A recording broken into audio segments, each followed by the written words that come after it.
Takole prav lep dober dan, spoštovane gledalke, spoštovani gledalci. Takole, zarečenega kruha se največ poje in mi smo vam obljubljali oddajo o nepremičninah v sredo, ki bi tudi morala biti, ampak je žal zaradi tehničnih težav nismo mogli izpeljati.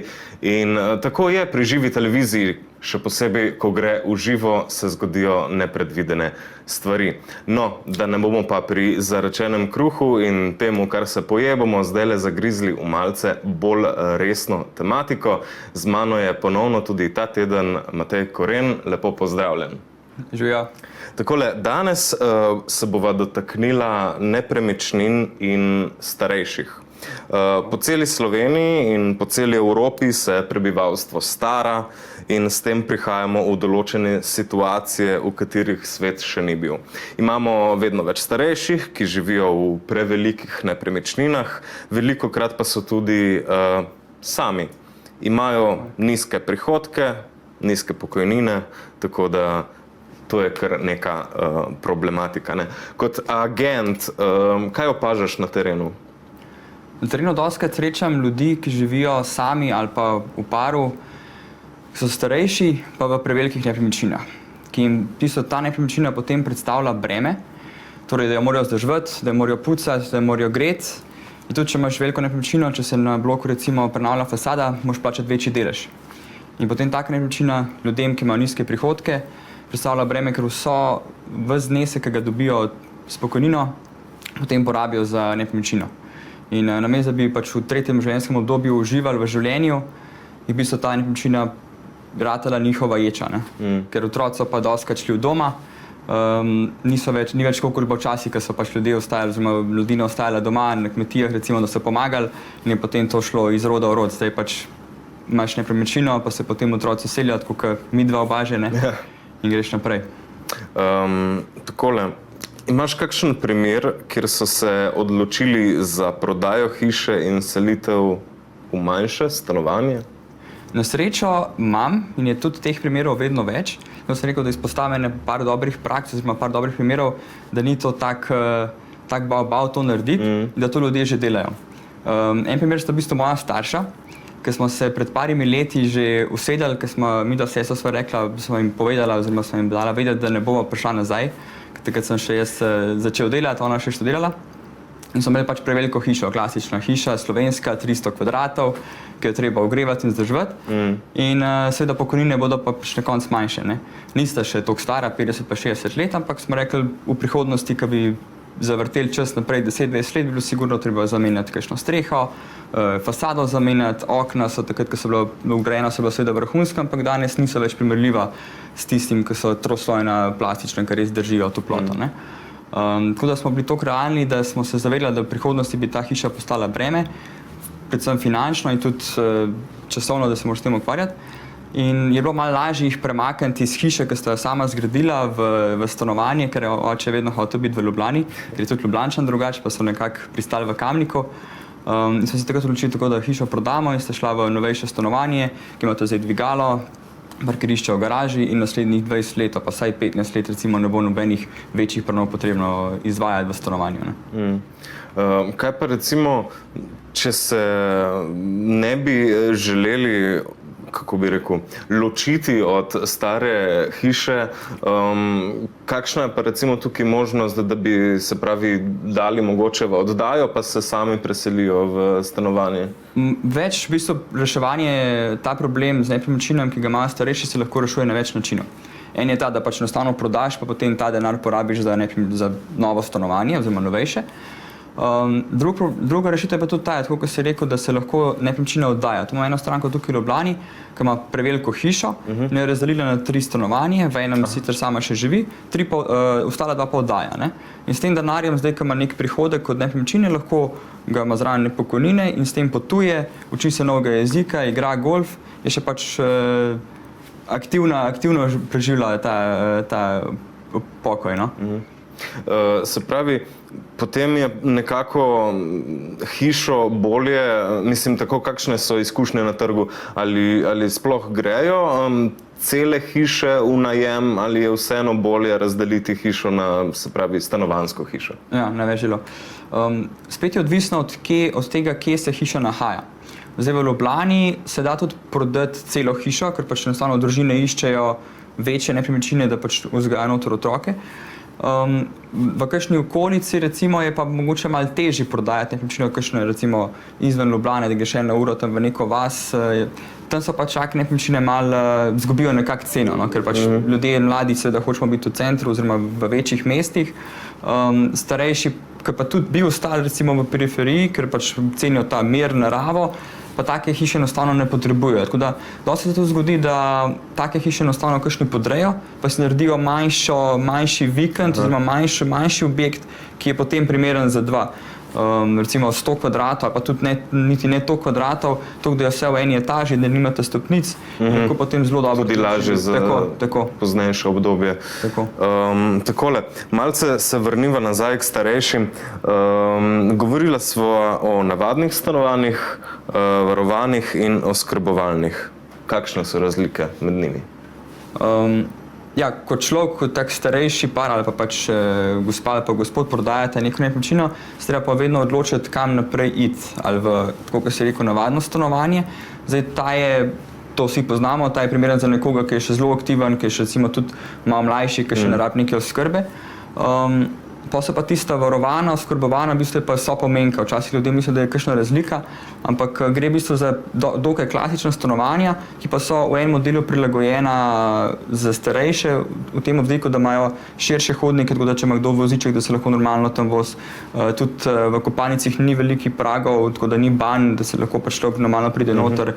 Tudi kakšne teli so za sedeži v banje, da se lahko usedeš, ko se tuširaš. Take malenkosti, da v prihodnje, ko si recimo, ko kupaš tako nepremičnino, pa si še vitalen, pa še vedno sam zase skrbiš, da imaš v prihodnosti, če pride do tega, da ne bi mogel sam skrbeti, pa da bi pristal na vozičku, da ne rabiš potem spet menjati stanovanja, oziroma pač ne rabiš spet mnogo kupiti, ampak samo potem se ta stanovanje v bistvu ti omogoča, da se prilagodi tvojim novim potrebam. Pa so pa te še domovi za starejše.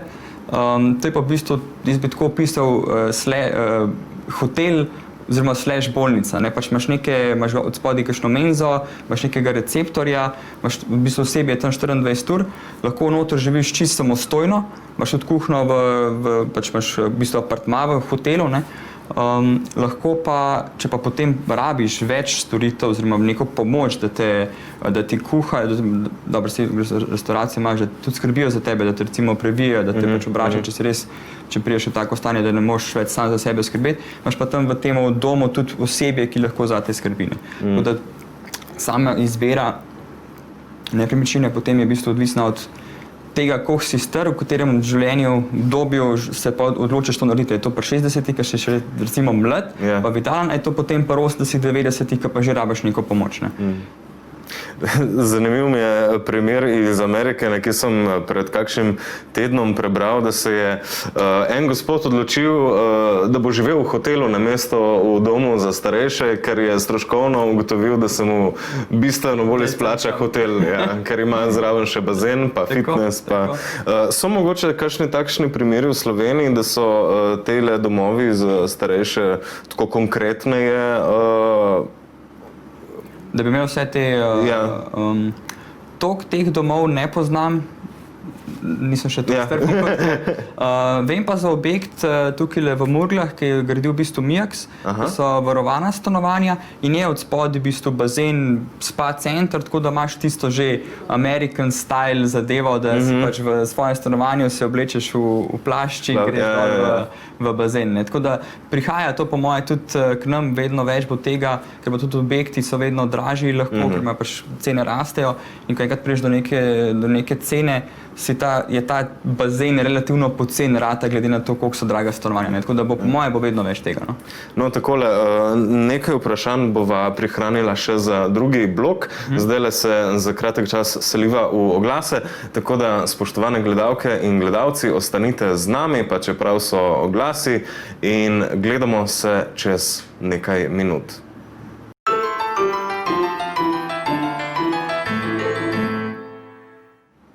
Takole pa smo nazaj z našo oddajo o nepremičninah. Seveda, spoštovane gledalke, spoštovani gledalci, če imate slučajno kakšno vprašanje, nam lahko na to temo tudi pišete, in sicer na naš mail nepremicnine@tvlj.si. Takole, midva pa z Matejem že nadaljujeva najin današnji pogovor.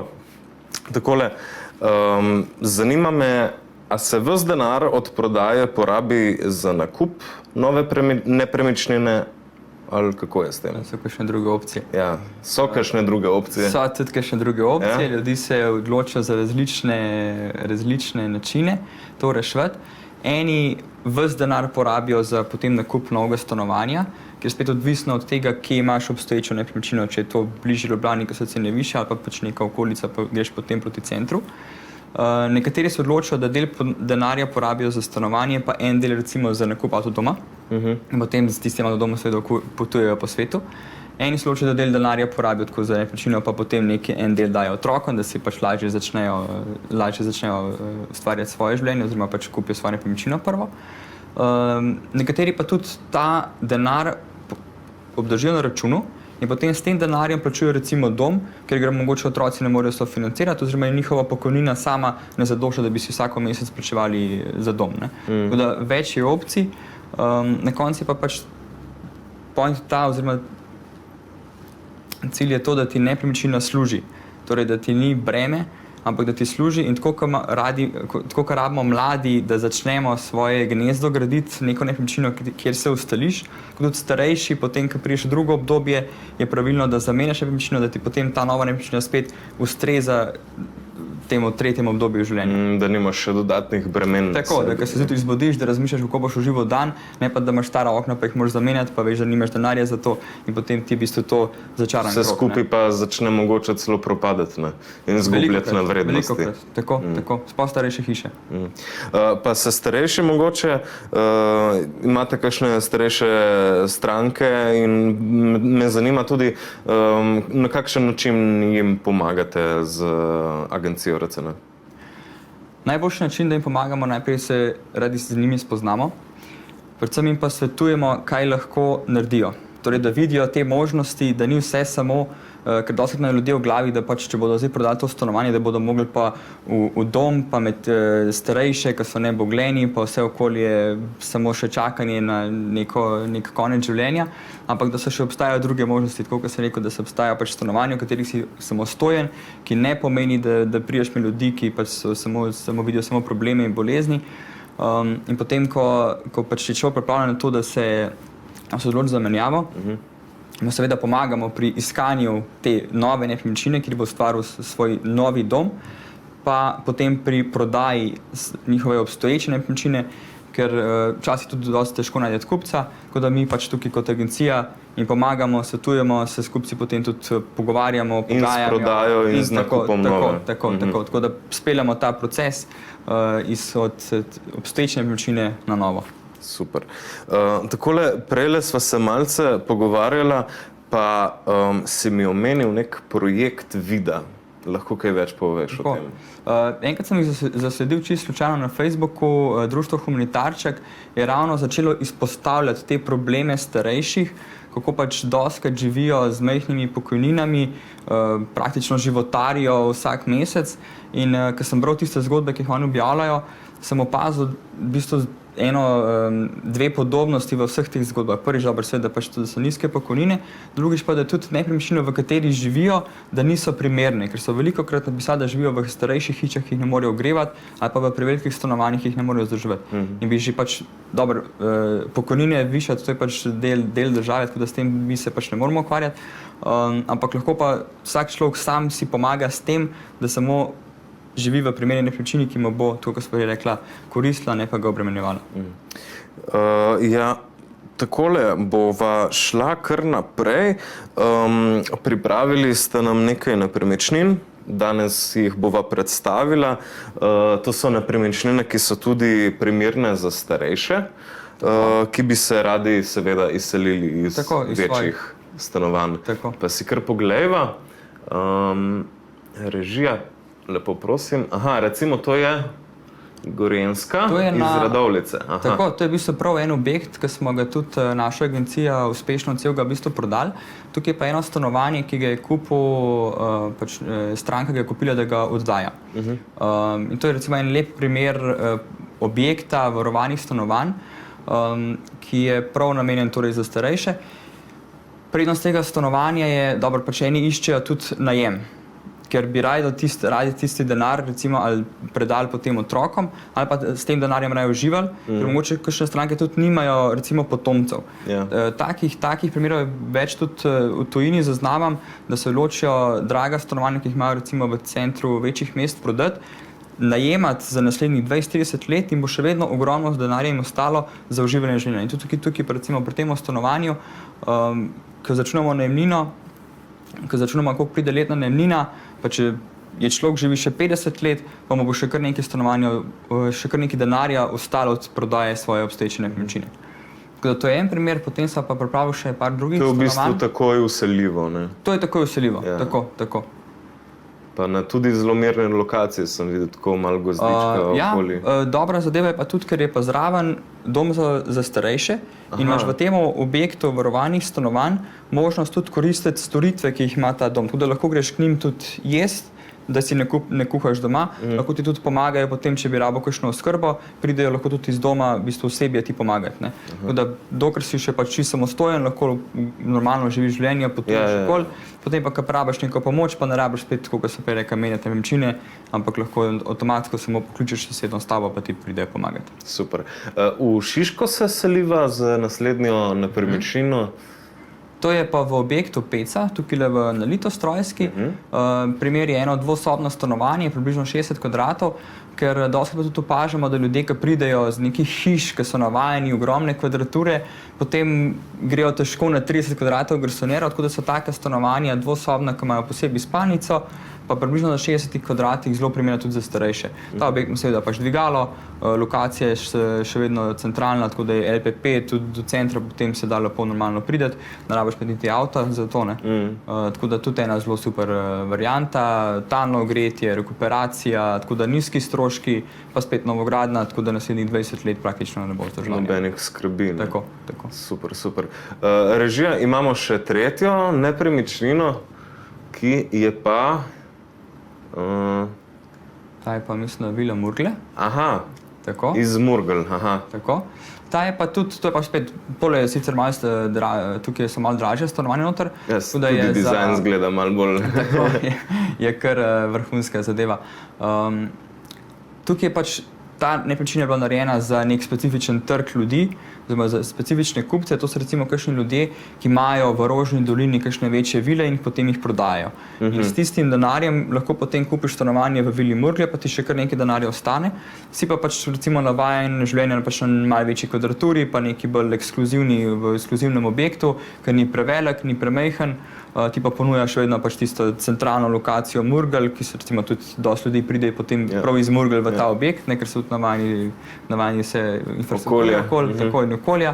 Pa dobiš pa tisto brezskrbnost, ki ti stanovanje ponuja, ker ne rabiš več hiš vzdrževati, vrta, vsega okolja, ampak imaš svoj mir lepo v stanovanju lahko, ne. Ja, super. Dobro izgleda, no, tako, jaz bi se preselil, če bi lahko. Ja, takole, najlepša hvala za danes, da sva tudi predstavila tole. Vabim gledalke in gledalce, seveda, da če imajo kakšne, kako bi rekel, ne težave, ampak če slučajno kaj prodajajo ali pa bi kaj kupili, ne? Tako, če kdo razmišlja o tej zadevi, da bi šel iz večje nepremičnine na manjšo, naj me pokliče, pa bomo kakšno rekli glede tega. Tako. Ja, Matej je tole zelo dobro povedal. Tako da ja, spoštovane gledalke, spoštovani gledalci, mi se vidimo z nepremičninami v bistvu od zdaj naprej vsako prvo pa tretjo sredo v mesecu, vabljeni k ogledu. Seveda, če imate kakšno vprašanje, kot sem že na začetku oddaje povedal, nepremicnine@tvlj.si je naš naslov, na katerega nam lahko pišete. Do takrat naslednjič pa ostanite zdravi in gledamo se.